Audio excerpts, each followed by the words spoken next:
Welcome sa zip9.com. In the previous video, ang pinag-aralan natin is yung rate, base, and percentage, no? And we have learned that the formula for P equals, with the formula, P equals R times P, no? Where P is equal to the percentage,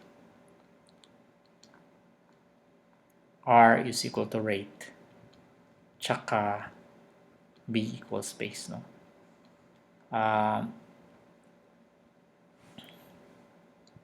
Ang pag-aralan din natin from the previous video that pag sinabi nating rate, yun yung may sign na percent, no? Yung isa sa mga palatandaan natin.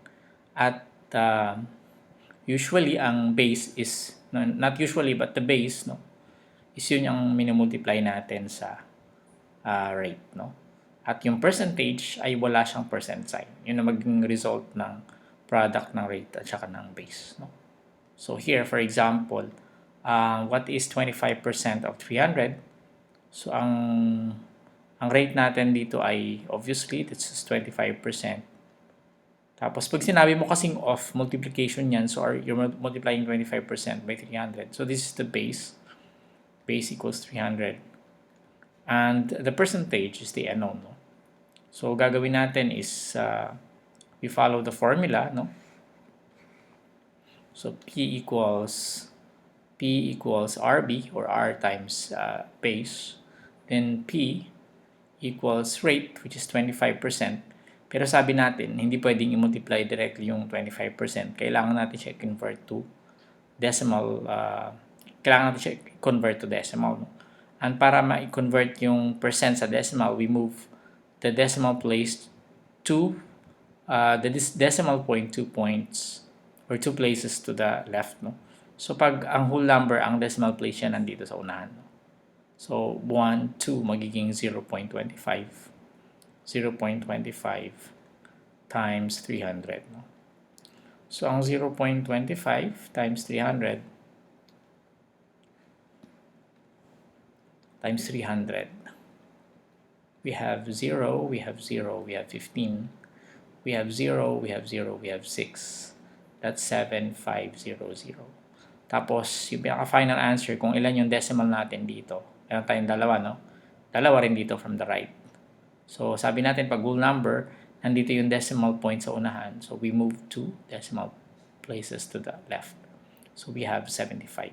So, P equals 75. Actually, may shortcut dito, no?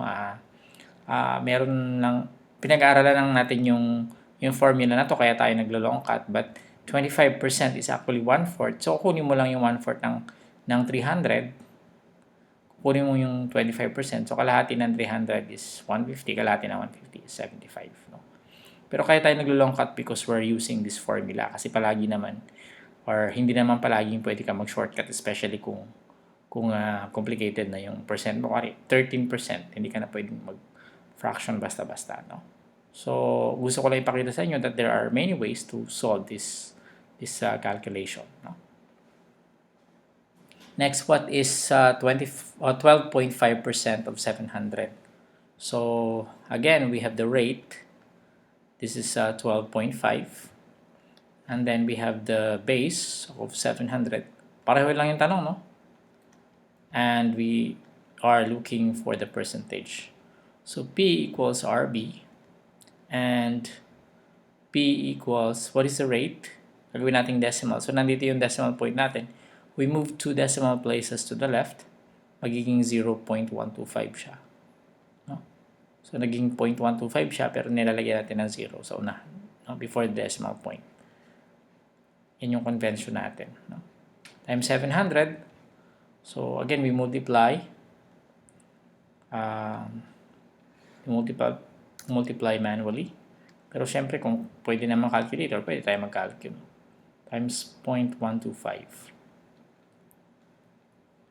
So, this is 0. This is 0. This is 35. This is 0. This is 0. This is 14. And then, this is 0, 0, 7. So, 0, 0, 5, 7, 8. Ilang decimal places natin dito? We have 3 decimal places. So, 1, 2, 3. We have 87.5. P is equal to 87.5.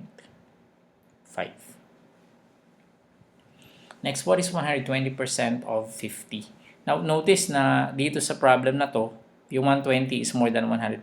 Ibig sabihin, yung magiging sagot natin dito, ang 100% natin is yung 50, di ba? Ibig sabihin, yung magiging sagot natin dito is yung more than 50, no? So, paano to? Paano natin siya i-compute? Ganun din, no? So, we have rate equals 120%. We have the base is 50. And then we're looking for the percentage.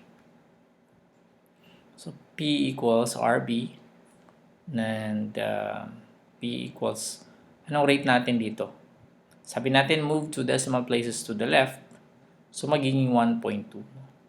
1.2 times 50, which is equal to, I think you can do this mentally, no? Kaya natin siya mentally, but I'll show you anyway. So, magiging 0, magiging 10, magiging 0, magiging 5.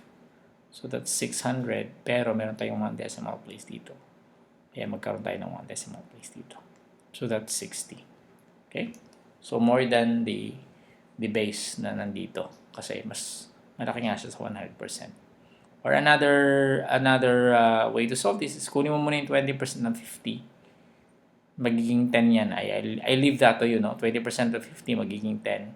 And then you add 10 to 50, which is equal to 60, no? So that's another way of calculating, no? Okay, so that's it for this video. Maraming salamat. I hope meron kayo natutunan. Gusto ko i-invite sa zip9.com, yung ating website. And of course, if you are watching this on YouTube, pwede kayo mag-subscribe sa ating channel. Marami pa tayong pag-aaralan, no? So, mag-explore lang kayo sa Zip9 YouTube channel. We have more than 600 videos already. As of this time, no? Bago ko i-upload to, we have more than 600 videos already. Okay, maraming salamat. See you in the next tutorial.